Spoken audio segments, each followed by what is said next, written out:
E eu acho que o maior desafio nem tá no 70-20, tá no 10. Ganhar o interesse, que nem você falou aqui, né? O start da reunião, o start do treinamento. A gente tem essa estratégia de sala. Como é que tanto a gente conversa bastante com o cliente. Como é que você vai fazer o convite para esse dia do treinamento? O convite tem que ser assertivo.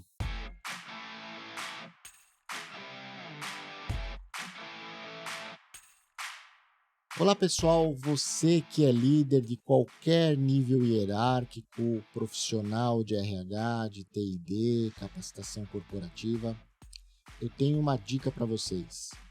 A Faculdade Forte lança o seu MBA de Gestão Estratégica de Talentos na Era Digital. As aulas serão aos sábados de forma quinzenal, com início em 23 de setembro. Acesse o site pos.faculdadeforte.edu.br, Forte com PH. Acesse e se inscreva no MBA, são 360 horas, um curso extraordinário, reconhecido pelo MEC, vale a pena para aprender, refletir e se desenvolver. Abraços digitais. Olá pessoal, bem-vindo de volta ao Descomplica TI&D, o podcast de treinamento e desenvolvimento humano mais completo do Brasil e também dos países de língua portuguesa. Eu sou Michel Mussolini e eu agradeço a cada um de vocês que nos acessaram mais uma vez, em mais uma semana, no escritório, correndo, na bicicleta, no carro, em casa, para nos ouvir e ouvindo, refletir e se desenvolver. O conhecimento. Desde o século XVIII, com o movimento iluminista, o homem passou a ser o centro das atenções de estudiosos e dos cientistas.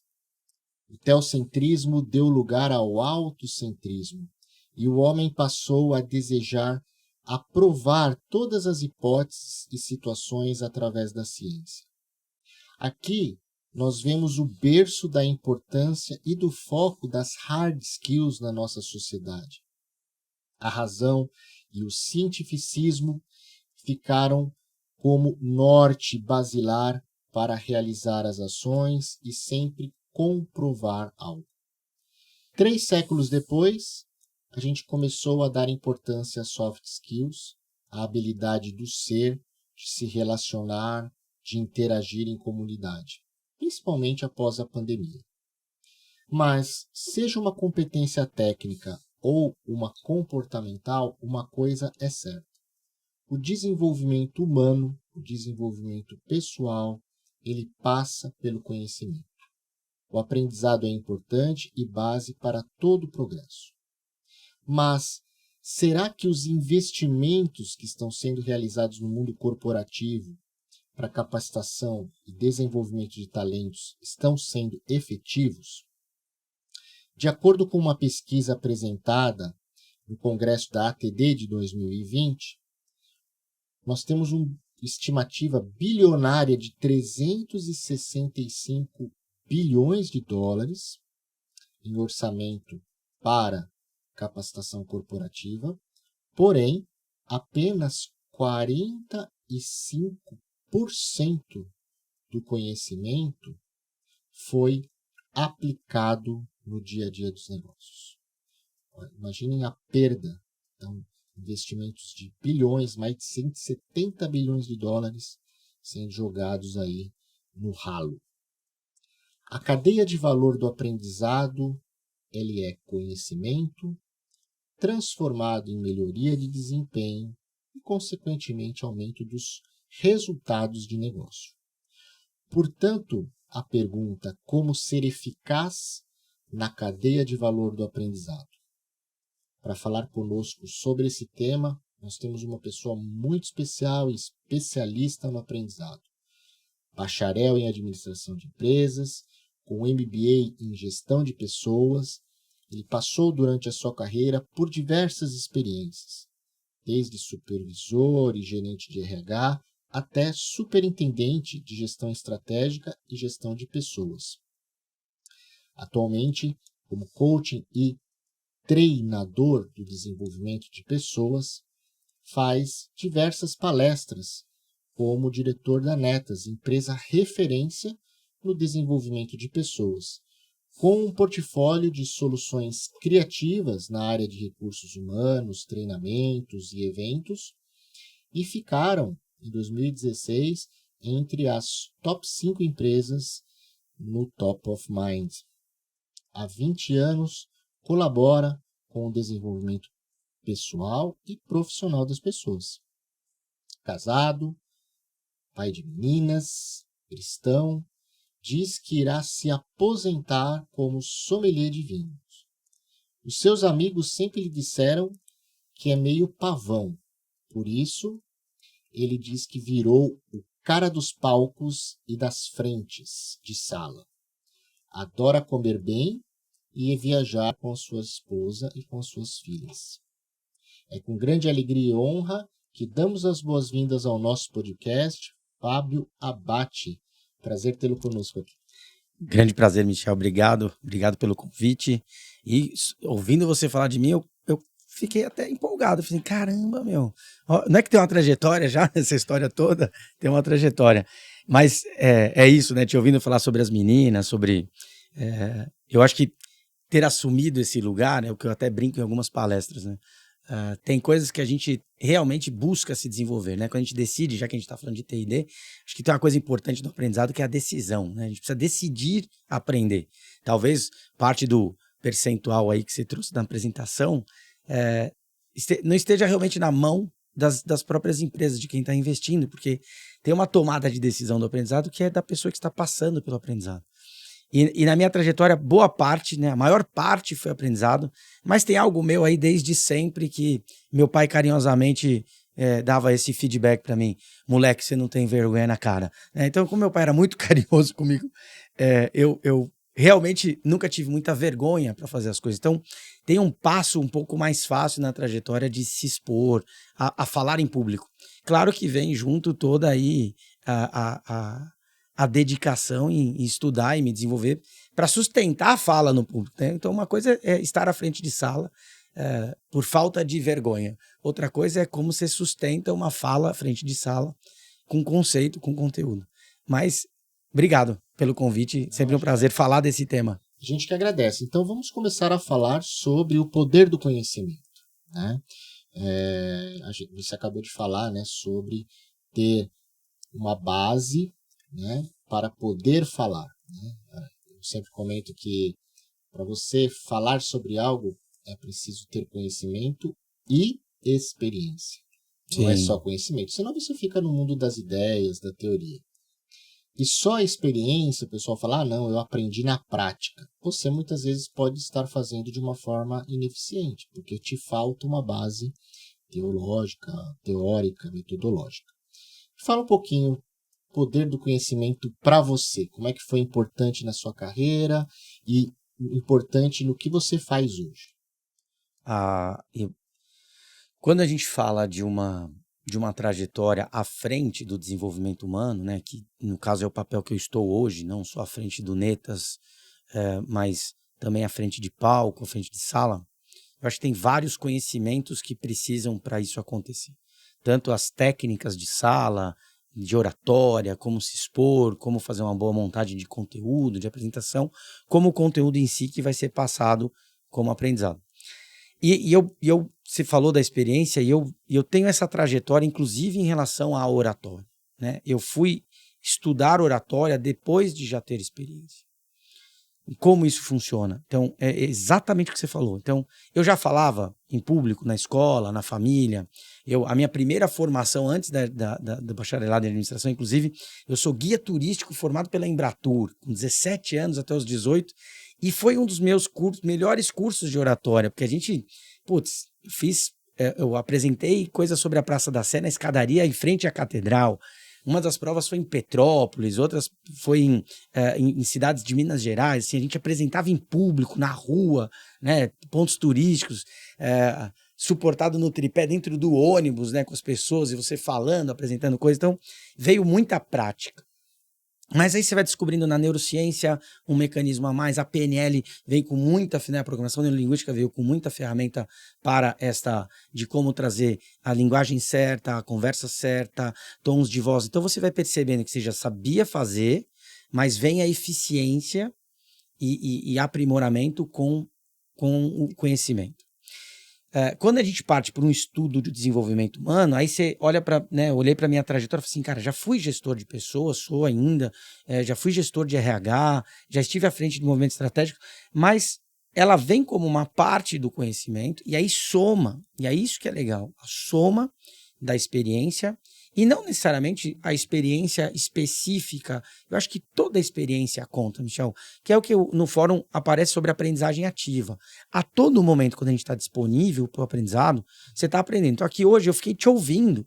A tua abertura para mim foi um baita aprendizado. Eu falei, cara, não sabia desses números. Olha que interessante o percentual de aproveitamento do aprendizado. Então aqui na conversa com você já aprendi algo. Se esse podcast acabasse agora, já estou levando algo a mais. Então, eu acredito que o conhecimento ele é uma base importante, não só para aquilo que a gente vai fazer, o hard skill, né, tecnicamente, como o hard skill é sustentado pelo soft skill, pela inteligência emocional, pela minha e dentro da inteligência emocional, da minha gestão de relacionamentos. Então, ninguém entrega nada sozinho. Se a gente falar de desenvolvimento corporativo, ninguém entrega nada sozinho. Então, eu preciso ter um aperfeiçoamento tanto técnico, quanto relacional, quanto sobre mim, autoconhecimento. Para isso tudo somar, e você trouxe essas palavras várias vezes na sua abertura, nós estamos num mundo que a gente nunca pode esquecer o pano de fundo, que é resultado. Sim. Resultado sustentável, resultado com qualidade de vida, resultado levando em consideração as pessoas, mas a gente não pode se incomodar com a cobrança do resultado. Então, claro que a gente pode desenvolver coisas que somem para a vida pessoal, somem para o autodesenvolvimento, mas dentro desse cenário que cada um está, então, enquanto hoje eu estou no Netas, eu preciso trazer resultado para o Netas com aquilo que eu faço. Quando eu estou dentro de um cliente ministrando um treinamento, eu estou ali pelo Netas e pelo cliente, por aquela história do cliente. Então, eu penso que o conhecimento é uma arma poderosa, mas não só na execução. O conhecimento na minha vida me ajudou a tomadas de decisão de vida, maturidade de vida, maturidade profissional, pessoal, espiritual, de relacionamento.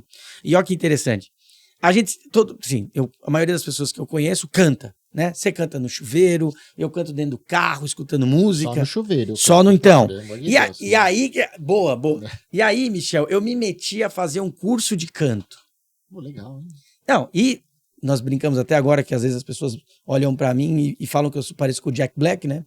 Eu fui fazer eu faço curso de canto uma vez por semana na Escola do Rock, na Zona Norte de São Paulo. E o que é interessante? Eu não faço ideia o que é cantar de verdade.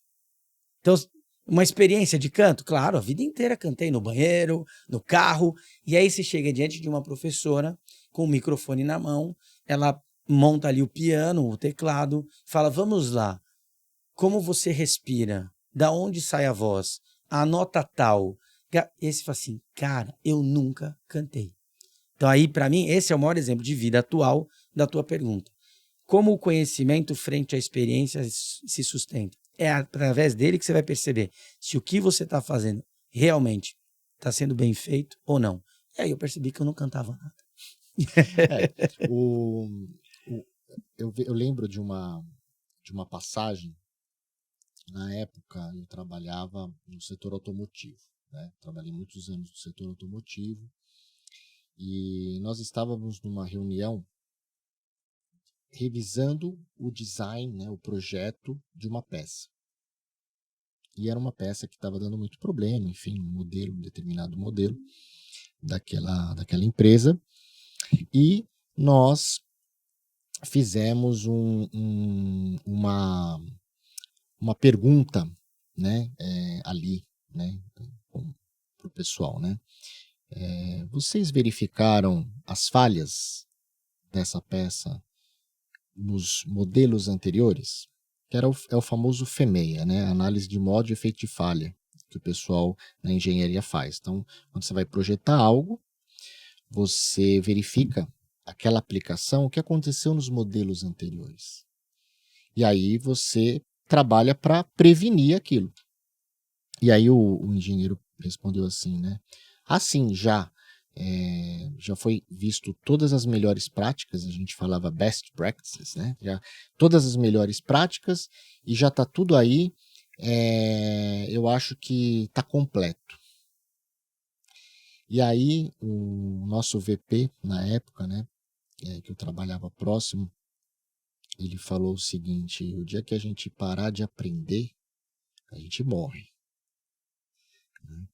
Porque ele falou o seguinte: não é possível na engenharia, na época, no contexto, né, da engenharia, ele falou assim: eu tenho 5 décadas aqui trabalhando e todo dia eu aprendi algo. Você acabou aí de ingressar na equipe e está falando que não tem mais nada. Não. Avalia que com certeza vai achar alguma coisa. Né? E aí, aquilo me chamou, na época, me chamou bastante atenção. Né? Para mim, na época, fez sentido. Hoje, com a magnitude que eu tenho de entendimento, eu vejo que ele estava muito certo e vejo o quanto eu também não conheço nada das coisas, porque quando você se coloca numa posição de que você já sabe tudo, ou que pela sua conquista, pelo seu conhecimento, pelo seu resultado, você alcançou um determinado nível que você não precisa aprender mais, é aí que começam os grandes roadblocks de carreira. Né? É aí que começa a interromper o desenvolvimento pessoal e profissional. Né? Eu brinco, eu falo assim que o conhecimento ele vai destravando níveis, igual o jogo, igual o videogame. Você está no nível 1, você tem um certo desafio. Sim. Você aprende a passar por aquele desafio, você vai para um desafio maior.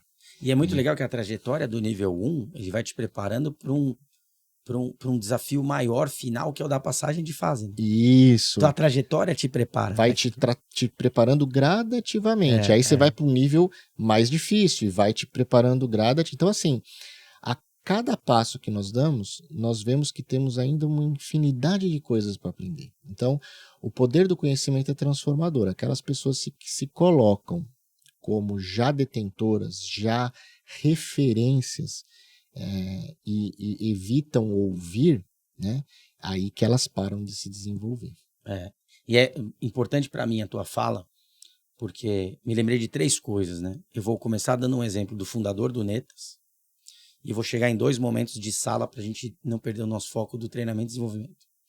Quando eu cheguei no Netas em 2016, eu conheci o Ernesto, e o Ernesto Habercor, ele é o fundador do Netas. Netas é o grande projeto de vida dele no sentido de viver um propósito. O Ernesto é o mesmo fundador da TOTUS. Ele foi o primeiro programador por trás da TOTUS, lá na década de 70, com o SIGA, que virou MicroSIGA.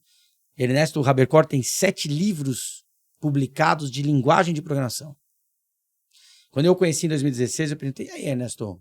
Na época ele já tinha algo em torno de uns 73, 74 anos, porque ele vai fazer 80 esse ano. Eu falei: qual é o teu maior desafio hoje? Ele falou: linguagem de programação. Eu falei: não é possível, cara. Você fundou o 6º maior sistema do mundo, o maior do Brasil, 7 livros publicados. Ele falou: mas a linguagem que eu sei não é mais o que funciona. Estou tendo que aprender a linguagem das nuvens, a linguagem digital. E o cara estava fazendo um curso de linguagem de programação. Naquele momento eu tive esse aprendizado que você teve com o teu VP. Eu falei: pô, se esse cara, na área dele, está falando que ele tem muito que aprender ainda, quem sou eu para achar que sei? Muito bem. E aí, como é que eu trouxe isso para a sala? Primeiro, orientação para as pessoas que estão participando. Na conversa, no bate-papo, gerando empatia ali nos primeiros 5, 10 minutos antes de começar qualquer treinamento. Aterrissando a galera, posicionando como é que vai ser a nossa manhã, tarde ou dia inteiro. E aí eu peço para eles exatamente isso que você falou. Deixe o julgamento de lado. Pelo que você vai passar aqui. Por 2 motivos. Você vai julgar que isso não é para você, que talvez o que a gente fale aqui não é o teu dia a dia de tarefas, até porque um treinamento às vezes acaba sendo uma grande metáfora, né? Sim. O cara a tarefa dele não é o jogo, não é a dinâmica, não é a vivência que a gente Ele trouxe. precisa fazer uma analogia ali. Exato. Por isso a importância do debriefing lá no final. E o segundo julgamento é: isso eu já sei. Quando você joga esses dois comandos pro cérebro, seu cérebro fala, bom, se não é para você, ou você já sabe, então nem presta atenção, fecha, vamos reservar, né? Porque o cérebro é um bicho inteligente. O cérebro é um cara de repetição e que não gosta de ficar armazenando coisa que não presta. Então, se não interessa, ele não presta. Que é o grande lance da memória, né? O Freud escreveu isso lá no século XIX. A memória, ela passa por um filtro do que te interessa. Né? Se não há nada neurológico problemático, você não lembra por quê? Porque não te interessou. Você não armazenou. Bravo. Só a minha esposa não pode saber disso, porque quando eu não lembro é porque não interessou. Só ela que não pode saber. Lembrar do dia do casamento. Lembrar do dia do casamento, lembrar de datas importantes. Mas às vezes é isso, né? Não interesse porque a gente não gosta. Porque às vezes naquele dia, naquele momento, tem outras coisas te chamando a atenção. E aí, quando a gente pensa isso, aí isso é sobre o público. Agora, e sobre mim? Aí eu me posiciono. Assim, olha, eu não tô aqui para ensinar. De verdade. Isso é honesto, não é uma estratégia de sala. Mas eu tô aqui para gerar uma experiência de desenvolvimento. Se você deixar esses dois julgamentos de lado, você vai aproveitar alguma coisa daqui. O que você vai aproveitar? Não sei. Dado a tua experiência. Seu contexto, tua interpretação. Então, a gente vai ter várias coisas, por isso que a gente tem os conteúdos, tem os jogos, tem o debriefing, ferramentas diferentes. A gente usa o visual, a gente usa o auditivo, a gente usa... O jogo é muito sinestésico, a gente tenta usar os canais, a gente explora o máximo possível. Por que isso? Porque tem coisas que vai colar em um que não vai colar no outro, tem outro que vai fazer sentido para um, não vai fazer para o outro. E nós temos uma responsabilidade como treinadores para a coisa acontecer. E uma coisa só para que você falou, quando você fala de um coach, um trainer ou um facilitador externo, realmente tem essas duas conotações porque você não conhece as pessoas. Então, eu no auditório ali, né, como aluno ali, eu posso falar, ou já sei tudo que esse cara está falando, ou isso aí não presta. Tem um ponto que é quando o coach ou o treinador, enfim, o facilitador, ele é da corporação. Aí tem um terceiro ponto, que é o bloqueio quando a pessoa fala, ele tá me dando indireta. Tá enviesado. Ele tá me dando indireta. Essa aí foi pra mim. Então não é que isso não é pra mim ou eu já sei. Não, essa é pra mim. Boa, né? Boa observação. Então, quando e aí legal para o pessoal de RH, né, DHO, enfim, que nos ouve. É importante as pessoas que estão no dia a dia, porque ela conhece exemplos, e aí ela vai dar exemplos. Sim. E aí quando ela dá exemplos, aí tem esse terceiro aspecto, que a pessoa fala, esse exemplo é para mim. Às vezes nem é, mas a pessoa já cria também esse bloqueio. Né? Então é legal ter essas duas visões, do coach externo e do interno. Né? E aí vem aquele dito popular, né? Santo de casa não faz milagre. E não é porque o santo não sabe, né? Talvez o santo de casa não faz milagre, porque o de casa, exatamente como você trouxe, tá enviesado mesmo. Já tem uma relação ali, acha que é para ele. E isso me fez lembrar de uma orientação, muitas vezes, quando o cliente pergunta, quando a gente vai dar o treinamento, e quem está nos contratando, muitas vezes está em sala, né? As BPs, o RH. Chama, conversa, brifa, mas tem um cliente interno. Sim. E aí, quando eles estão em sala, eu falo, olha, não intervenham, se possível, trazendo dores do dia a dia muito concretas e reais sobre a pessoa. Porque o que acontece? É comum, né? Por que a gente trabalha com vivência?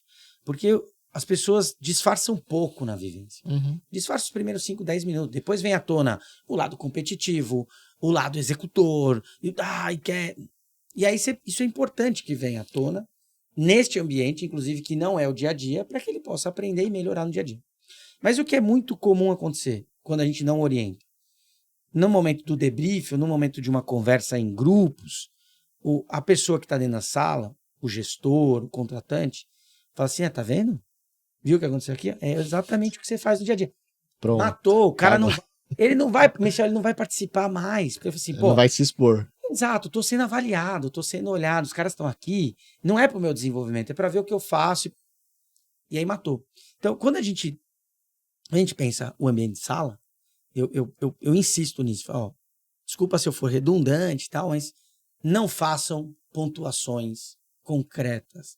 Guarda, depois do treinamento, né, no 1 a 1 ali, chama a pessoa e fala, putz, Ó, vimos lá, aconteceu também, aqui no dia. Aí você aproveita o insumo. Mas ali, o treinamento precisa ser um ambiente seguro de verdade. Sim. Porque se eu não permitir a exposição, e eu tomo um super cuidado quando eu estou facilitando sala, que é aproveitar o melhor que cada um traz, no momento de debrief. Claro, se a coisa não tiver nenhuma conexão. Uma vez eu estava dando treinamento de accountability, o cara, falei, e aí, qual foi o seu maior aprendizado, né? Accountability é senso de dono, responsabilidade com todo. Aqui eu aprendi que eu preciso dizer não pro meu chefe, que ele fica mandando eu fazer coisas que não são da minha área. Nossa, aí totalmente aí eu não consegui aproveitar. Da minha história, nesses 7 anos de Netas, foi o único momento que eu não consegui aproveitar um debriefing, e aí virou riso na sala pelos participantes. Eu falei assim, bom, se foi isso que você compreendeu desse dia, é exatamente o contrário, o conceito, mas pensa aí um pouco, ainda tentei deixar alguma coisa para ele. Mas tirando isso, tudo que trazem é importante, porque foi a interpretação que a pessoa fez, foi a avaliação que ela fez, foi a analogia que ela conseguiu fazer, e a gente vai costurando ali para que... E essa partilha, né, Michel, você falou do consultor de fora e o consultor de dentro. Mas eu procuro sempre deixar, no momento de debriefing, sempre quando eu vejo que eu consigo, quando a turma está me participando mais, me trazendo coisas do dia a dia, eu costumo deixar a sala falar bastante. Porque a partilha entre pares, ela é muito rica. Sim. Porque as pessoas, às vezes, quando eu falo pela distância, ao mesmo tempo que há uma escuta pela distância, há uma não escuta pela distância, tipo, você é o consultor, você não faz ideia o que é isso aqui. Você não sabe o que é o nosso dia a dia. Não sabe o dia a dia. Exato. E aí, quando um par, e não o gestor, né? Não o consultor interno, um par traz e fala, pô, peraí, Michel é meu par, a gente trabalha aqui junto há tanto tempo. Se ele tá falando que isso aqui faz sentido, isso também faz sentido para mim. Então a gente procura também aproveitar alguns santos de casa. Mas eu concordo com você. O facilitador, quando ele é da empresa, às vezes há um bloqueiozinho também. E então vamos falar um pouquinho sobre, né, essa tríade do aprendizado, essa metodologia de vocês para transmitir conhecimento, transformar conhecimento em ações concretas. Comenta um pouquinho para nós esse passo a passo aí. Comento. Eu gosto de contar a história da tríade, para ser honesto assim com quem está nos ouvindo.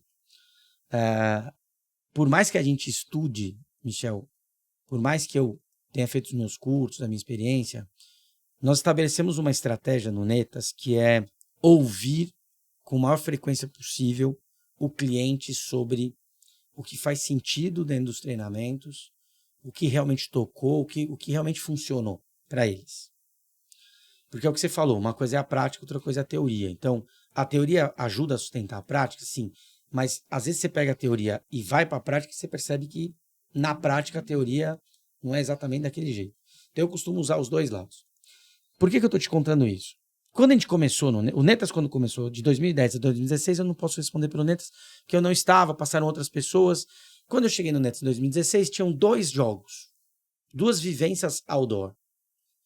Um desafio de aventura e uma dinâmica dentro da água.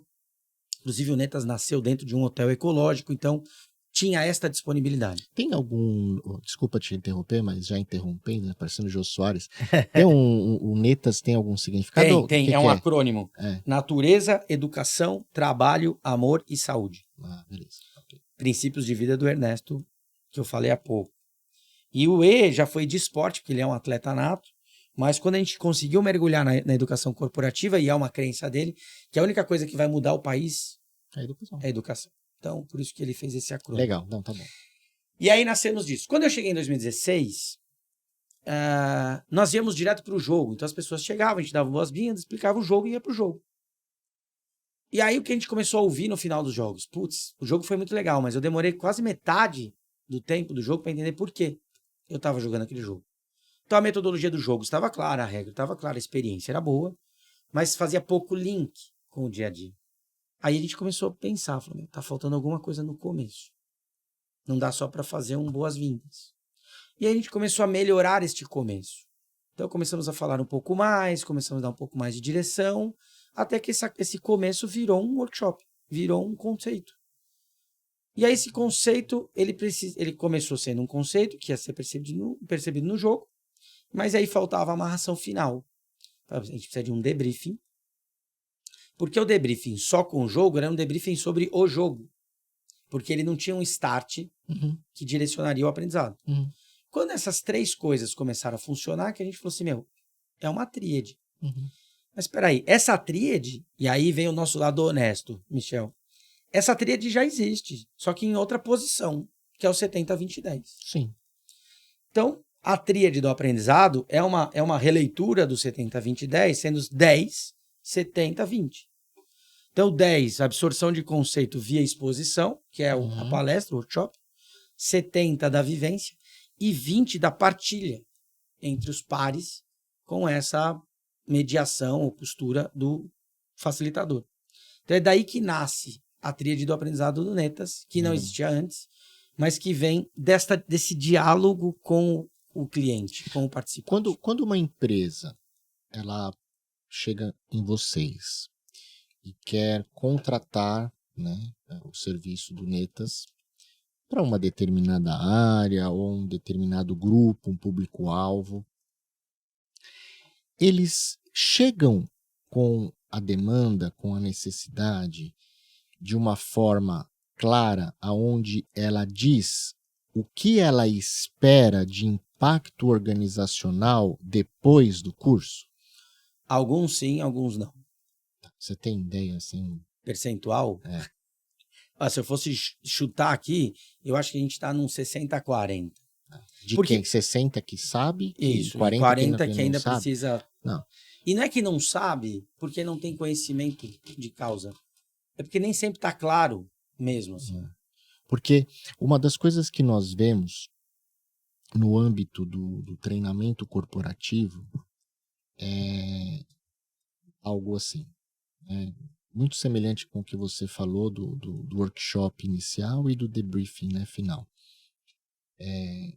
Todo treinamento, existe uma premissa conceitual que, assim, todo treinamento ele visa uma mudança de comportamento. Esse comportamento pode ser um comportamento de fazer algo, ou seja, uma forma, um modo de fazer algo, um behavior que eu mudo a minha forma de fazer. Então, aqui mais ligado à parte de hard skill, conhecimento técnico. Ou uma mudança de comportamento no ser. Né? Então, na forma como que eu me relaciono, como que eu resolvo conflitos, inteligência emocional, empatia, etc. Sim. Muito bem. Só que essa mudança de comportamento, ela afeta, seja ela hard ou soft, a performance do meu trabalho, o desempenho do meu trabalho. E o desempenho do meu trabalho, ele impacta nos resultados de negócio. Então, existe um exemplo de um estudo que eu li, que eu até vou publicar no LinkedIn na próxima semana, essa jornada, né, da cadeia do aprendizado. Boa. Que diz assim, tinha uma empresa que ela gastava $1 milhão por ano em tempo de pessoas do nível gerencial em reuniões por ano. Então eles quantificaram quantas reuniões tinham, quantas pessoas tinham, etc, etc. Então eles viram, puxa, o tempo dos meus líderes em reunião é $1 milhão. Bom, então eles falaram o seguinte, eu quero desenvolver um treinamento para liderança, de modo que essa liderança se capacite e ela analise criticamente as reuniões em que ela é chamada ou as reuniões que ela chama, para identificar os pontos de ineficiência dessas reuniões, para que eu possa tornar as reuniões que realmente necessitam existir mais eficientes e identificar aquelas que não precisam ter. E identificar, muitas vezes, o público-alvo. Às vezes eu estou chamando um monte de gente e o nível de participação, colaboração é pequeno. Então, foi feito um treinamento com o nível da liderança.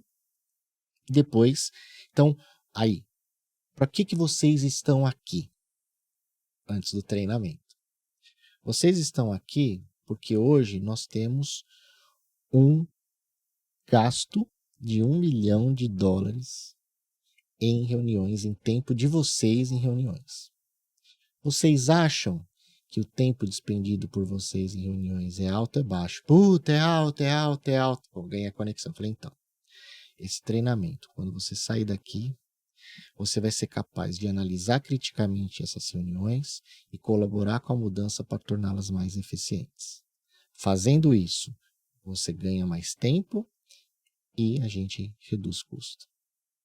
Puta, legal, legal. Despertou o interesse da audiência. Porque todo mundo achava que a quantidade de reuniões era enorme. Sim. Aí, fez o treinamento, eu mudei o quê? Um job performance, um desempenho da minha função. As pessoas começaram a analisar, poxa, mas essa reunião eu não preciso estar aqui, né? Puta, é verdade, você não precisa estar aqui, então na próxima eu não venho. E aí foram contabilizando. Resultado, reduziram quase 30% do tempo e, consequentemente, do custo. Então, você vê o link, né, do porquê que você está aqui, né, o treinamento, e aí depois, no final, que aí, passado um ciclo, chamaram todos e falaram, olha aqui, ó, alcançamos nossos resultados, né? Muito bom. Então, quis fazer esse parênteses porque poucas pessoas eu vejo, empresas, porque nossa empresa, a gente também, além de uma plataforma de capacitação e gestão de desempenho, ela desenvolve cursos. E aí para mim 90% não sabe. Eu preciso fazer o curso para quê? Qual é o meu impacto no negócio? Por que você está querendo fazer esse curso aqui para toda a liderança sobre empatia? Porque é moda? Porque eles não têm essa ligação com o resultado de negócio. E eu vejo essa dificuldade, não só no mercado brasileiro. No mercado norte-americano, no mercado europeu, nos congressos que a gente participa, eles têm a mesma dor. Eu não sei avaliar o quanto eles têm conhecimento do impacto para... O que eu havia entendido da tua pergunta é quanto eles conseguem descrever para nós a expectativa sobre o nosso trabalho. Aí eu vejo que boa parte sabe, porque os RHs estão muito mais estruturados do que eram há 5 ou 10 anos atrás, não só fisicamente estruturados, estrategicamente, como de conhecimento. Tem cada vez mais gente preparada nos departamentos de RH. E ainda tem uma parte que, aí que eu, nos 40%, que tem conhecimento mas ainda não está claro na empresa qual é a expectativa de desenvolvimento. Tá. Agora, para mim esse percentual sobe do não saber quando as coisas não estão sendo medidas. O que me chama a atenção nesse estudo que você citou, que é o que a gente fala, o grande pulo do gato no soft skills. Como é que eu vou perceber se o soft skills fez diferença? Porque o hard skill é um pouco mais fácil. Sabe fazer ou não sabe fazer? Vendas. Está vendendo X, depois do treinamento está vendendo Y, mais ou menos. Então, quando você tem dados concretos, você tem como medir o resultado deste momento de desenvolvimento. No soft skills, o que está ajudando muito? Pesquisa de clima, pesquisa de desempenho e relação. O GPTW muitas vezes nos ajuda, está indo bem. Depois de um ano passa por treinamento, está indo melhor, está indo pior. Então, o que às vezes a gente ainda sente falta, e a gente, como Netas, como consultoria, a gente não oferta um assessment, uma pesquisa, a gente não tem ainda essa ferramenta, mas quando o RH está ali passando por medidas, ouve o cliente interno, escuta qual é a necessidade e nos traz algo mais concreto, facilita muito a nossa construção. Porque você oferta um curso, a gente não oferta nada. A gente tem relacionamento com o cliente e a gente só monta uma proposta depois de uma escuta. A gente só trabalha sob demanda. Não tem nada pronto no Netas hoje. Se você entrar no site, você vai ver alguma coisa e fala, putz, eu queria esse pacotinho aqui de liderança. Não tem. Então a gente vai sempre ouvir. É customizado para aquela necessidade. Customizado para... Por isso que no nosso manifesto, inclusive, Michel, tem uma frase que chama nos interessamos por cada história. De onde saiu essa frase? Exatamente da nossa escutativa com o cliente quando ele demanda uma necessidade. Pô, mas você já está no Magazine Luiza há 5 anos, ainda é uma nova história a cada momento. Mas você está com esse time da Souvenir há 6 anos da área comercial, é o mesmo time, não no mesmo momento, não na mesma hora. Não. Então, toda vez que a gente para fazer um briefing, é uma história. Mesmo que a gente já conheça as pessoas, que a gente já conheça o cliente, qual é o momento deste time? Né? Que nem você falou pós-pandemia, soft skills. Até interessante, né? Como algumas metáforas rodam em empresas diferentes. Tá vindo algumas demandas assim, ô Netas, o mato tava alto, então a galera tava carpinando e colhendo sem grandes esforços, né? Muitos mercados estouraram na pandemia de crescer e de vender. Sim. Agora a pandemia passou, a concorrência chegou, o mercado já tinha consumido, agora volta-se um trabalho para algumas áreas. Então, assim, o mato estava grande, agora já não está mais. Sim. Agora a gente precisa captar. Então, tem horas que o nosso treinamento, Michel, é para mudança de comportamento. Acho que, de certa forma, sempre tem uma mudança. Mas o que me chama a atenção é que tem vários treinamentos, vários, chegando em nós, com a seguinte demanda.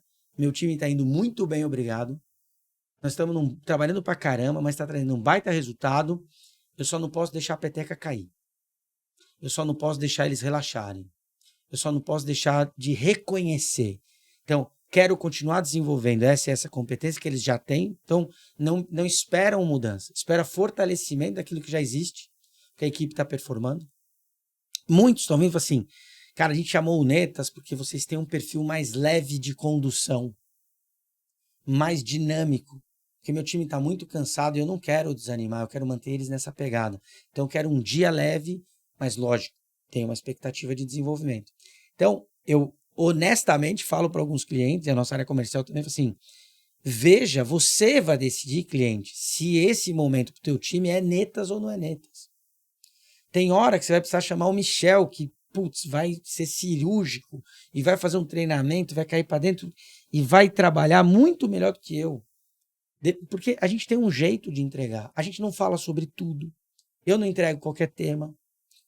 Não é porque eu sei falar que eu falo de qualquer assunto. Tem assunto que eu não sei falar. Por mais que eu seja um falante, eu não sei falar. Eu tenho 4 consultores, eu e mais 3. Por perfis diferentes, línguas diferentes, habilidades diferentes, jeitões de fazer diferente. Então a gente tem uma espinha dorsal no Netas de conduzir na maior leveza possível na condução, na profundidade do conceito. Mas conforme o cliente, inclusive, eu vou escolher. E mesmo assim, chega uma hora que eu olho para o cliente e falo assim, putz, cara, isso eu não faço. Eu vou até ver aqui com o consultor. Por quê? Porque eu acho que, além de ter uma dificuldade, às vezes, de identificar e saber o que precisa ser desenvolvido, tem uma questão ética da consultoria, que é aqui você realmente pode ajudar o teu cliente. Sim. Se não, corrompe. Não, eu acho que esse ponto é fundamental e são poucas as empresas que têm essa postura ética no mercado de entender primeiro e falar, bom, aqui eu consigo ou aqui eu não consigo te ajudar. Esse é um ponto, assim, até louvável, porque são realmente poucas empresas. A pessoa acaba sendo contratada e vai lá e faz um oba-oba muito superficial, faz mais festa do que Sim. conteúdo e acaba não ajudando, né? Não colaborando. E aí, eu né, pessoalmente instigo muito, né, como o nosso contato, né, dia a dia é RH, desenvolvimento humano organizacional, times de capacitação. Eu procuro instigar muito o ponto reflexivo de saber o seguinte, aonde você quer chegar com isso? Boa. Certo? Aonde você quer chegar com isso? E muitas vezes, por melhor estrutura ou capacidade ou formação que as áreas tenham, as pessoas tenham, elas ainda não conseguem, na grande maioria, né, cerca de 90% que eu te falei, correlacionar, né, a ação do RH, a ação do desenvolvimento humano no resultado organizacional. Apesar de ser, né, todo mundo fala, não, pessoas melhores qualificadas, capacitadas, engajadas, blá, blá, blá, blá, blá, dão melhores resultados. Sim, todo mundo sabe que é através das pessoas que eu entrego os produtos, entrego os serviços, né? Aí tem aquela máxima esqueci o nome do americano lá, influencer, que fala, se você não entende de pessoas, você não entende de negócios, porque os negócios são pessoas, aí todo mundo usa essa frase, legal, tá bom. Só que, para mim, né, aonde é a grande falha, né, ou o grande ponto, né, para não falar o lado cheio do copo, lado vazio, né, o grande ponto aí de oportunidade. Qual é o comportamento que você quer mudar? Né? Para que você quer mudar esse comportamento? Porque você vai mudar esse comportamento, aonde vai chegar? Então, nesse exemplo das reuniões, existe uma parte que é hard skill, ou seja, como você estrutura uma reunião. Tem gente que só coloca lá o dia, a hora, male-male é um título. Sim. Não, peraí, você tem que ter um objetivo. Onde você quer chegar com essa reunião? Quais são os tópicos? Isso é hard skill, é estruturação de um agendamento de reunião. Sim. Né? Você está com as pessoas certas para cada tópico? Quem vai falar cada tópico e quanto tempo para ser efetivo? Né? Para a pessoa se preparar, saber, eu tenho 5 minutos para falar. Eu tenho 10 minutos para falar. Você não pode mandar uma genérica, porque aí fica aquela reunião interminável. Então, isso é uma parte hard skill. A outra parte é o soft skill. Como é que você vai conduzir um conflito para ser o timekeeper? Você que chama a reunião, você tem que ser um timekeeper. E o timekeeper é mais soft skill do que hard skill. Sim. Né? Como é que você corta o outro cara falando com gentilmente para falar, deixa o outro falar, ou ó, falta 1 minuto só, resume aí a sua ideia. Né? Então, você tem que ter muito claro aonde você quer chegar, que comportamento você quer mudar. Né? Porque simplesmente falar assim, não, eu tenho uma demanda que, nossa, tendo muita briga interdepartamental. Os líderes estão sem paciência um com o outro. Falta muita coisa. Hein? Falta muita coisa. Sim. Né? Muita coisa. Então, é isso que eu instigo sempre. Né? Quando você fala de capacitação, você está se capacitando, né? Para quê? O que você quer mudar? Eu vejo um denominador que interfere nisso, que é a cultura da empresa. Porque às vezes chega demanda para nós, Michel, que fala de uma mudança, por exemplo, já aconteceu. Eu preciso que os meus líderes sejam mais autônomos, que eles tenham mais autonomia, tá faltando protagonismo na ponta e tal. E aí você vai ouvindo um pouco mais e aí você faz algumas perguntas. Se ele precisar, vamos pegar no varejo. Se ele perceber que lá na loja dele, o teu líder de loja, 300 lojas espalhadas pelo Brasil, teu líder de loja percebe que falta bancos. Os clientes precisam sentar por algum motivo para experimentar um calçado, que chegam cansados. Ele pode sair e comprar numa loja de imóveis que tem no mesmo shopping uns bancos e colocar lá? Não. Então o que você está chamando de autonomia? Porque a palavra, às vezes, parece que você entendeu o que a pessoa está falando. Sim. Como quando vem, preciso dar um treinamento de liderança. O que especificamente? Qual o nível? Qual aspecto? Né? Qual o aspecto da liderança? Porque a pessoa não está fazendo isso porque ela está equivocada, ela nem sabe que ela está equivocada. Então, o nosso papel é trazer isso. Como a pessoa vem e traz uma discussão, está acontecendo muitas fusões no mercado. E as pessoas ficam inseguras. Não vão ter 2 diretores de RH, não vão ter 2 diretores. Sim. As pessoas estão com medo, a gente precisa fazer um treinamento para elas. O medo é real ou não? Como assim? Ele pode perder o cargo dele diante da fusão ou não? Pode, a gente não vai. Então, isso não tem o que treinar. Vocês vão ter que passar por essa fase, e aí a gente. Porque, infelizmente, existe uma realidade do mundo adulto que nem tudo são flores. Sim. E o mundo executivo, que você está falando, do resultado. Então, nós estamos passando por um momento que é bem delicado entre o resultado e o ser humano. Uhum. Por que eu acredito que os soft skills... Nós estamos surfando uma onda boa de soft skill agora. Uhum. Porque eles perceberam que se a gente não tratar o ser humano, fica insustentável o resultado. Sim. Então, as frases bonitinhas de internet, elas têm um fundinho de verdade, mas elas nos ajudam um pouco. Beleza, tudo é entregue pelo ser humano, tá. E como eu trato? Outra coisa que eu venho vendo, né? Nós estamos nesse momento importantíssimo de quebra de preconceito, de lutar mesmo contra o preconceito, fala de diversidade, inclusão. Então eu estou vendo várias empresas levantando a bandeira da diversidade e inclusão. E, ao mesmo tempo, a mesma empresa com vários problemas de saúde emocional. E pessoas sendo afastadas por estresse, por burnout. Assim, o quanto a gente realmente está cuidando das pessoas ou está só levantando a bandeira? Uhum. Então, quando eu penso em treinamento de soft skills, eu vejo, temos um background de resultado, sim. Precisamos mudar comportamento, sim. Mas a gente precisa sustentar esse comportamento. De alguma maneira. E aí, Michel, tem algo meu que eu não consigo me livrar, que é também é honesto e às vezes, eu não sei até onde, que às vezes corrompe a necessidade do negócio, mas eu não consigo ser diferente. Quando a gente entende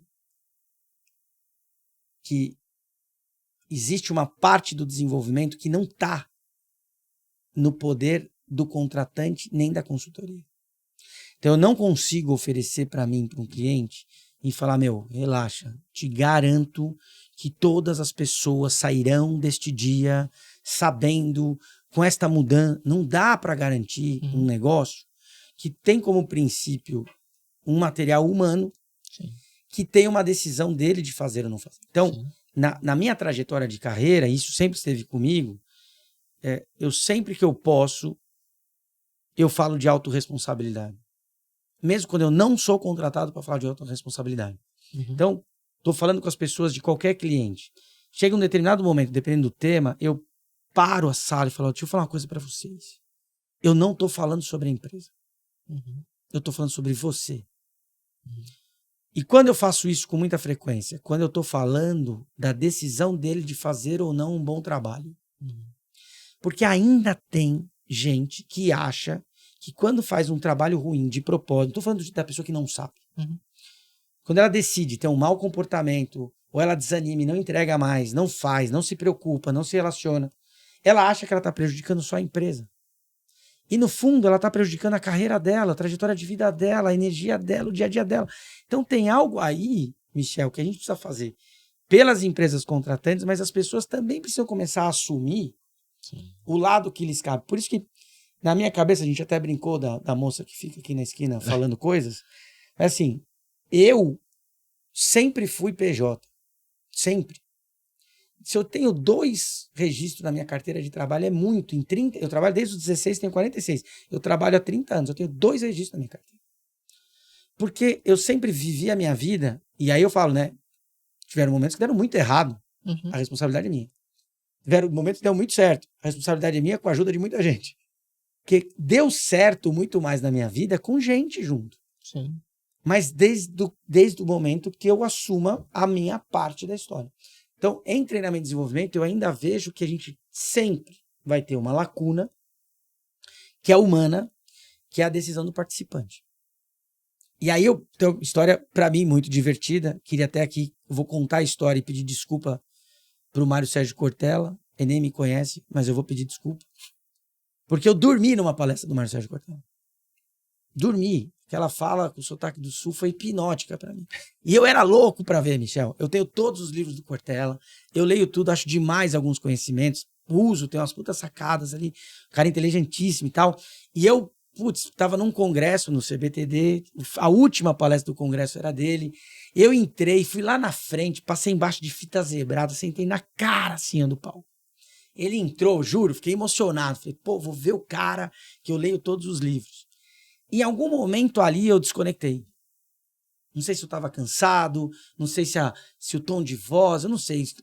Eu dormi. Quando eu acordei, as pessoas estavam em pé aplaudindo. Aquele dia foi uma lição de vida para mim como facilitador de sala. O poder não está na mão do consultor. Nós temos a responsabilidade de criar uma experiência de aprendizagem. Eu faço um baita esforço para quebrar estados, tom de voz, velocidade de fala, dinâmica, conceito, outra dinâmica. Eu me preocupo com isso. Mas o dia que eu dormi na palestra do cara que eu mais queria assistir, falei, olha, isso foi um belíssimo aprendizado. E Vamos falar então agora sobre as gerações, né? Eu fico imaginando, né, que talvez vocês tenham tido, né, um certo tuning ali, um certo ajuste fino em como conduzir o 10, 70, 20 Nossa. com diferentes gerações, né? Como que é um início ali de engajamento, entendimento, onde vocês querem chegar com pessoas da nossa geração, né? Ou pessoas de 20, 25 anos. E como que é a dinâmica do jogo com pessoas da nossa geração, mais velhas ou os mais jovens, e como que é um debriefing depois de falar dessa experiência, né? O que você pode contar pra gente, assim, que mais, assim, significativo de tratar com essa multigeração? Mais significativo e mais desafiador, Michel, para mim, e aí eu assumo todo o desafio para mim, porque eles estão chegando e eles estão lá, né? Eles estão na sala, eles estão no mundo corporativo. E eu acho que o maior desafio nem tá no 70-20, tá no 10. Ganhar o interesse, que nem você falou aqui, né? O start da reunião, o start do treinamento. A gente tem essa estratégia de sala. Como é que tanto a gente conversa bastante com o cliente. Como é que você vai fazer o convite para esse dia do treinamento? O convite tem que ser assertivo. Senão o cara já olha e fala assim, putz, mais uma ação da RH, não. E quando eu brinco com isso em sala, inclusive, a galera dá muita risada. Eu sei como é que vocês chegaram, putz, mais uma ação. E aí eu falo isso porque é real, assim. O cara que não sabe, não faz ideia, ou já passou por algumas experiências ruins de treinamento, ou ele tá cansado, ele já vem enviesado, assim, putz, não. Dinâmica, não. Né? Que nem a dinâmica do abraçar árvore, eu nunca fiz, mas todo mundo fala. Um dia eu perguntei na sala, falei, que raio. Aí tinha uma pessoa que falou, não, uma pessoa de uma geração como a nossa, falou, tinha muito, teve uma época que as pessoas levavam a gente, e eu falei, nossa, então existiu Abraçar mesmo. a árvore, se jogar da cadeira. Cair para trás, de olho fechado, para confiança, despertar a confiança. Então. E aí, o que é bem isso, né? Então, para mim, o maior desafio tá em como chamar a atenção deles. Porque eu não parto do princípio que eles têm que ter vontade. Nem essa geração, nem qualquer geração. A linguagem, o meu maior desafio hoje como treinador, e eu venho passando por um processo de reeducação, é o meu vocabulário em sala. Porque as gerações diferentes estão trazendo valores diferentes, culturas diferentes.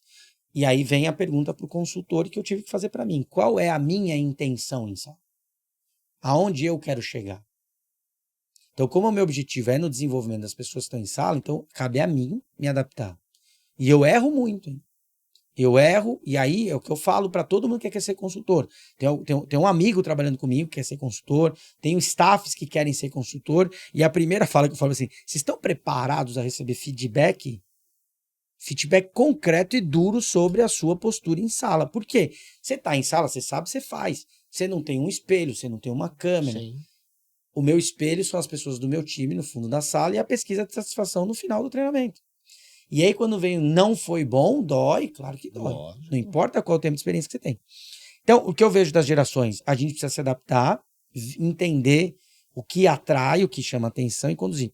Da vivência para frente, fica um pouco mais legal, porque a gente trabalha com coisas muito práticas, né? Então, se conectou no começo, vai bem. E aí o cuidado também que eu tenho é entre essas gerações, porque vem um comentário de uma geração que gera ruído e caras feias da outra, na mesma sala. Sim. E aí você precisa acolher, trazer, fazer o devido. Então, a condução de sala está sendo mais desafiadora. O que está nos ajudando são alguns RHs mais estruturados, e aí nem sei se eu posso citar algumas marcas aqui, mas, por exemplo, o iFood, quando nos contrata para fazer um trabalho, manda uma cartilha da cultura deles a todo o treinamento. Sempre que a gente fecha um treinamento, por mais que a gente já tenha um tempo, vem, assim, ó, segue aí as linguagens inclusivas, o que não pode dizer, o que pode... Então, já tem um pouco mais de direção. Esse, para mim, é o grande desafio. Agora, o meu cuidado, né? A gente estava até conversando no bastidor aqui sobre gerações, que eu falo, inclusive, para os meus consultores e para o nosso time. Cuidado para não generalizar a geração também, né? Porque eu tenho sobrinhos da mesma idade, pessoas incríveis. Um não quer saber das coisas, de trabalho, não estuda. E o outro, desde sempre, soube o que queria. Com 17 anos saiu do colégio, já entrou na faculdade, já está estudando e já está estagiando na área. São da mesma geração. Então, aquilo que a gente aprendeu lá na PNL, lá atrás, né? Que quando eu fiz o curso, eu lembro que a minha instrutora falava assim, quando a gente fala assim, todas as pessoas, né? Homem é assim, mulher é assado, essa geração é assim. E ela brincava assim, quem, cara pálida? Né? Tipo, né? Tipo, assim, de quem especificamente você está falando? Para sair um pouco dessa geração e entender quem é esta pessoa. Porque ontem mesmo, conversando com a equipe, uma pessoa falou assim para mim, Fábio, mas eu não sei qual é o rolê dessa pessoa. Aí eu fui pensando, o que é o rolê, né? Aí eu falei, que rolê? Sim, a gente não sabe o que essa pessoa já passou na vida para agir e reagir desta maneira. Então eu acho que tem coisas sim atreladas a uma nova geração e tem coisas que vêm, não sei se a gente pode chamar de personalidade, né? A psicologia chama de personalidade. Eu tenho uma bebê de 1 ano e pouco, eu acho que já tem uma personalidade sim ali, já tem, não é possível, né? Já vem com um chipzinho novo, a bichinha já tem um jeito de ser com 1 ano e pouco. Então, eu acho que existe sim uma personalidade, mas os nossos ambientes, as nossas experiências vão moldando esse, né? Às vezes fortalece a personalidade, às vezes desconstrói, e muitas vezes de um tempo para frente, e eu tô vendo cada vez mais jovem isso acontecendo nas pessoas, a gente estabelece um jeito de ser, uma armadura muitas vezes, e fica viciado em ser daquele jeito. Eu vejo as pessoas ainda, depois de tudo que a gente está discutindo, de desenvolvimento, as pessoas ainda estabelecem um jeitão de ser, e é aí o nosso maior desafio quando a gente pensa em soft skills. Como fazer essa pessoa perceber, que não é a forceps, né? Que ela não precisa ser desse jeito o tempo todo, que ela pode ser de outras maneiras, que isso não é um corromper de caráter, de valores, mas sim um arcabouço, um ferramental mental e até inteligente de você poder ter escolhas, ferramentas para lidar com situações diferentes, pessoas diferentes, jeitos diferentes de lidar com as coisas. Claro que tem coisas que são inegociáveis. Então, o que eu penso da geração é que todas as gerações... Então, quando eu era jovem, com 15, 16 anos, eu tive esse mesmo cabelo comprido que eu tenho hoje. Meu pai ficou 1 ano sem falar comigo. Porque ele era de uma geração que homem tinha cabelo curto e barba feita. Olha para mim hoje. Barba mal feita, cabelo comprido. Com 46 anos já não tem mais o que discutir, mas com 16 era uma geração que confrontava a outra. Então, às vezes eu penso que a nossa dificuldade de lidar com a geração é porque a gente esquece que a gente também já foi uma geração que causou, né? Se a gente pensar historicamente, Woodstock, né? Década de 60, sempre tem uma geração causando no mundo, né? E tá aí, essas novas gerações. Mas a medicina está ajudando ajudando no bom sentido, nós estamos vivendo mais. Sim. Logo, nós temos gerações convivendo mais. Talvez a nossa época, a nossa fase atual, a maior dificuldade é que essas gerações estão convivendo mais. Então, a medicina deixou a gente viver mais. O nosso Estado, vamos falar de Brasil, não está deixando a galera se aposentar, porque agora vai se aposentar com 80, né? Não vai. Então, se o cara não vai aposentar e está vivendo mais, ele lá com seus 65, 70 anos está trabalhando, tem um filho de 40, 50 anos que também está trabalhando, tem um neto de 18, 20 anos que também está trabalhando. Então as gerações estão convivendo no mesmo ambiente. Sim. Que antigamente você tinha uma perspectiva de vida, o homem vivia até os 60, 65 anos. E tínhamos uma tradição mais de sucessão, né? De herança. Então, muitas vezes, o filho assumia o papel do pai, então o pai ainda fazia a passagem de bastão. Sim. E hoje você está vendo que o jovem não quer viver. Né? Eu já não vivi a vida que meu pai tinha. Por mais que eu perceba vários resquícios de personalidade iguais a dele, né? Sim. E fiz até um post esses dias, foi uma foto minha dele, eu pequenininho, né? Vestido de dia do trabalho, eu igualzinho ele e tal. E eu falei, porra, a vida inteira tem se diferente desse cara. E as minhas melhores características hoje foi com ele que eu aprendi. E eu acho que é um pouco disso, assim, né? O grande problema, e aí vou citar o Freud de novo, né? Que escreveu O Mal-Estar da Civilização. Um texto incrível para mim, do século passado e muito atual. É muito difícil conviver, Michel. É muito difícil conviver. Então eu acho que é um exercício humano, independente do cenário, independente da geração, e que precisa ser dos dois lados. Todo mundo precisa se ajudar a conviver. Porque convívio, para mim, é abrir mão Sim. das coisas, mas tem que vir dos dois lados. Então, a nova geração que está nos ouvindo, eu acho assim, nós, de uma geração mais antiga, precisamos estar disponíveis a aprender, e eles precisam também estar disponíveis a aprender sobre nós, e a gente ir estabelecendo acordos de convivência. Porque é isso, né? Eu sou casado há 18 anos. A gente está fazendo acordo. Semana passada mesmo nós estávamos conversando sobre algumas coisas que estão acontecendo que a gente precisa equacionar. 18 anos depois, numa união que a gente fez de livre e espontânea vontade, né? Ninguém casou porque a família escolheu para casar, ninguém estava com uma arma na cabeça, a gente escolheu, dissemos sim, então a gente escolheu estar ali junto, ainda assim exige acordos. Mas isso é fácil, né? Por exemplo, semana passada teve um churrasco, o pessoal me convidou, falou, e aí, você vai? Aí eu falei assim, eu vou perguntar pra minha mulher se ela acha que eu quero ir. Aí eu falei assim, Maravilhoso. Eu falei assim, e aí, você acha que eu quero ir? Ela falou, eu acho que você quer ir. Eu falei, então eu quero ir, então pô. Eu pronto. Não, e não é lindo quando você tem uma autorização dessa? É maravilhoso, pô. Assim, então tá tudo bem em casa, seu cara. Olha que até. E a gente com perdão da palavra, a gente é tonto, né? Porque eu gosto de Jeep, né? Eu tinha um Jeep, e aí eu conversei com a minha esposa, falei, pô, a galera vai fazer uma trilha muito legal, né? Tal dia. E elas não gostam do Jeep, porque chega uma hora que a criança fica com medo. Ela falou assim, vai, amor, vai ser legal e tal. Pô, passei a trilha inteira pensando o que elas estavam fazendo, como é que foi, pô, elas não estão aqui. Aí eu cheguei em casa e falei, minha trilha foi uma merda. Eu pensei em vocês o tempo todo. Cara, não, você não fez a pergunta. Você acha que eu quero ir? Ah, eu errei a pergunta. Aí ela... Porque se você falar isso, você acha que você tá já pegando uma aceitação. Entendi. Entendeu? Não, ela te deu uma autorização sem você perguntar. Aí você ficou um cachorro sem dono. Você falou, o que tá acontecendo? Tem alguma coisa errada. Como é que ela... Muita liberdade, muita liberdade. Se você deseja acessar um canal sobre casas inteligentes com apresentação de dispositivos que tornam seu dia a dia mais fácil, dicas de automação, explicações como tornar sua casa mais digital e ter acesso a tutoriais e muito mais, acesse Makers Vault no YouTube. É tudo junto. Makers Vault, o segredo dos fabricantes, o canal para aprender e se desenvolver.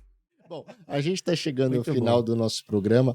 Eu acho que assim já fica o convite para a gente falar um dia só das gerações, só desse contexto do saber conviver, né?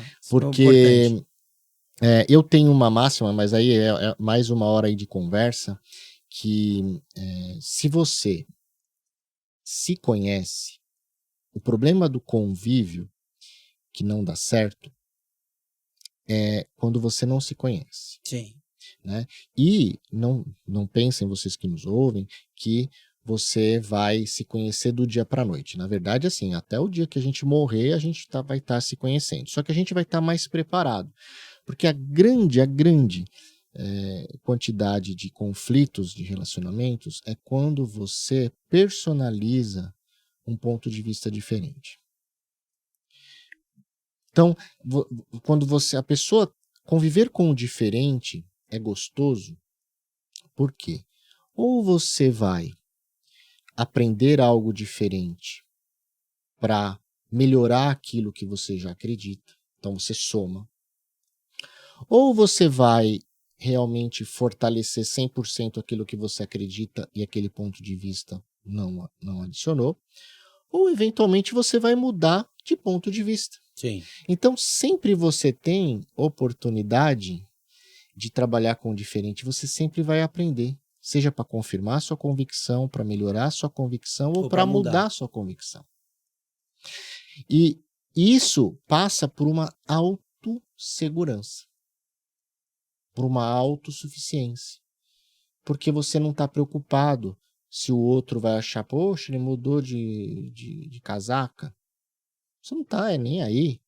Ou, a pessoa é cabeça dura, não muda de opinião. Você não está nem aí.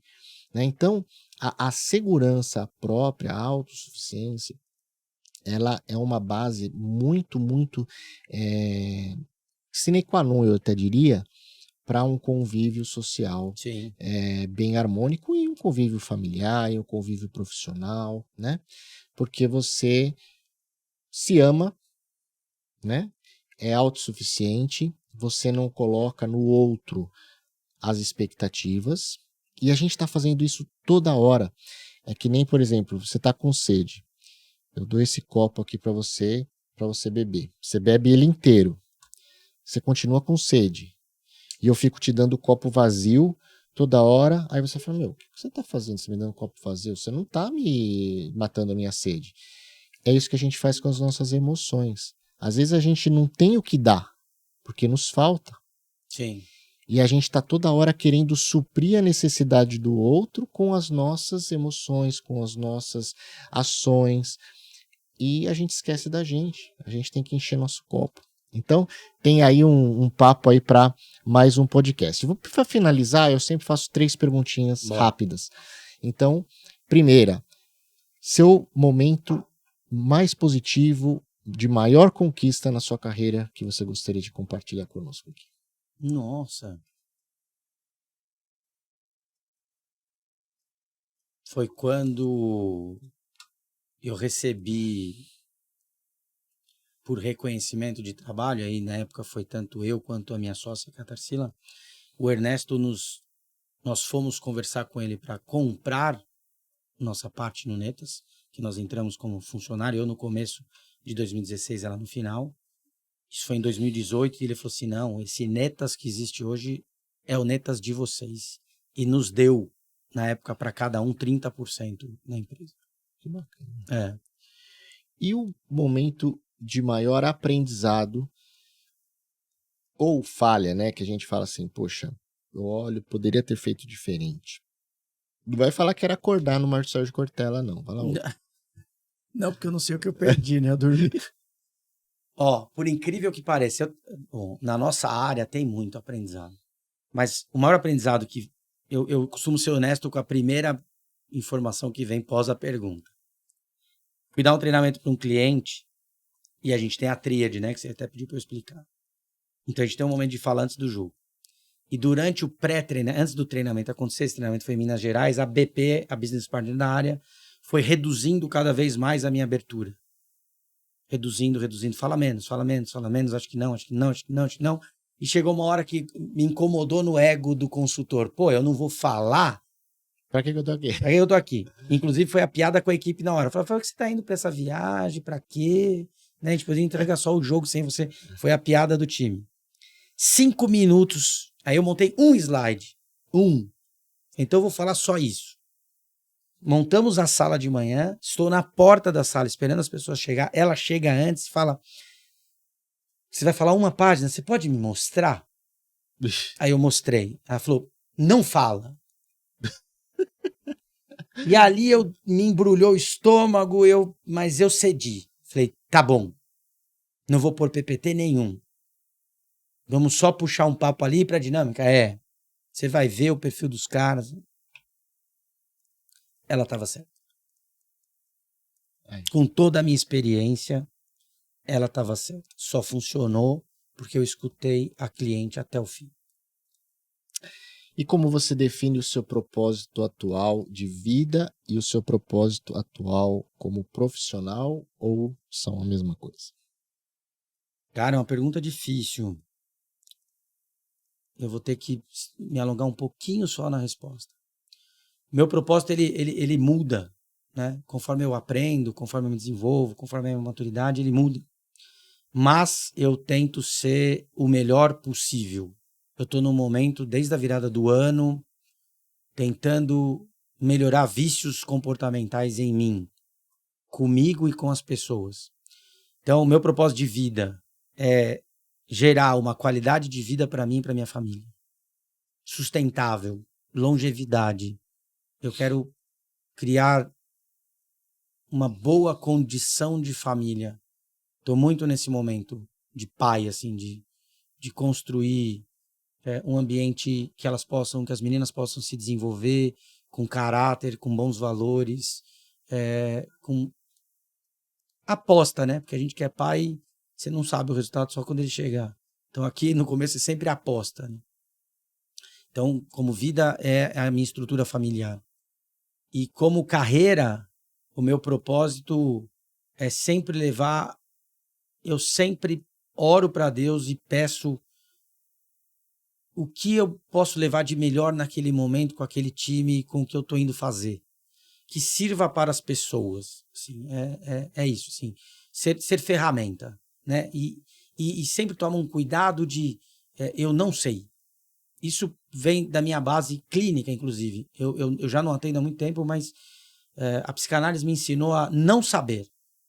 Nós tínhamos um pressuposto pressuposto não, né? O conceito da psicanálise lacaniana francesa, que é assim, eu não sei sobre o outro. Eu tenho um conhecimento técnico para uma abordagem que pode ajudar o outro, mas eu não sei. E eu realmente pretendo me aposentar como sommelier de vinhos. Só para não esquecer, não foi uma história. Eu agradeço muito sua participação. Acho que foi uma conversa mais do que esclarecedora. Aprendemos todos hoje com você. Obrigado. Já fica o convite para a nossa próxima conversa. Eu que agradeço. Espero ter atendido dentro das minhas possibilidades a expectativa não só sua, como do podcast, todo mundo está te ouvindo. Obrigado pelo convite. E fico muito feliz. E aí você falou até, né, momentos de carreira. Um convite para um podcast é sempre um bom feedback para mim. Assim. Significa que, de alguma maneira, faz sentido o que eu estou fazendo, o que eu estou falando, o que as pessoas estão vendo. Então, muito obrigado mais uma vez pelo convite. Agradece.